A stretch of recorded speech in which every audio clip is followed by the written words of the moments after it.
محله تیتی قطار خدا خواهد امروز من در خدمت الهی هستند. من بچه ها خدا خواهد گوجوم بیادت شکر خدا من انشاءالله خدا خواهد همه یک جا برای سیمین ریزی خدا خواهد اشتراک دارن.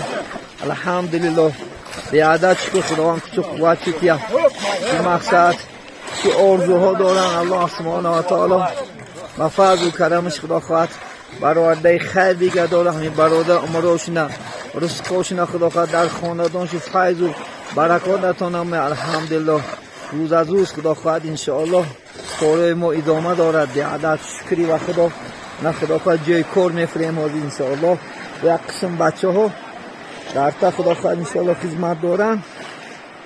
من الحمدلله خدا شکر یعنی محله قطار خدا خواهد من امروز کار دارم.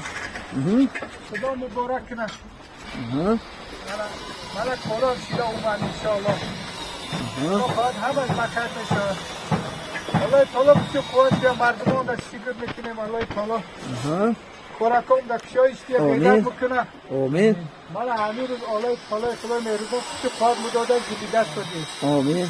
آخرش بخیر شوه. انشاءالله. شوه خدا خواهد همه خیر میشه. انشاءالله انشاءالله انشاءالله. مردم در شکر الله تعالی شکر که من ای دیگر دعا خیلی ما یاردم شی دست ما خدا ندار میکنیم میلون بدر شکنه همون شهر مستقیم رو بدگیره. آمین. کاروش شایش کیا. آمین. الله تعالی خدای مهربان هم بدر شکنه ساخ سلامت رفته ساخ سلامت در پیش قدر مادر در پیش فرزند ساخ سلامت بیان. آمین. ما طرفدار همینی. آمین آمین خداوند. انشاءالله. سلامت باشه. برادر شما هم سلامت باشه. خدا کشو قوت دیا خدا خواهد. اثرها این مسجد در خانه خدا طاعت عبادت شو خدا خواهد. شما هم خاندانتون عمراتون دورهای پیری خدا خواهد بینه. خدا خواهد دورهای پیری دیدن صحت سلامت خرسند عمرهای دراز بینه خدا خواهد انشاءالله. سلامت باشه.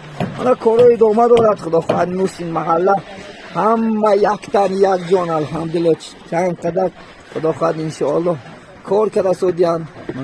یک نمودی میتودی خدا خواهد سیمین ریزی است که خیتایا دمشه میگیرن خدا خواهد انشاءالله. من بشیاری زمین ها چنان خدا خواهد انشاءالله فکر کرده بومدن که با واسطه نواها خدا خواهد انشاءالله میتودی خیتایی را خدا خواهد از وی پیش گذشته فکردن. الحمدلله دماشه میگیره خیتایی ها.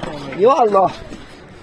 البته مسلمان ها هم الله سبحانه و تعالی انشاءالله خدا خواهد عقل های روشن میتید انشاءالله. هر نمودها که خدا خواهد کارا را برای سبک شدنش حرکت دارن. الحمدلله من برادر خدا خواهد گوجون محله خدا خواهد فعال استقرار دارن. خدا بیدست کند.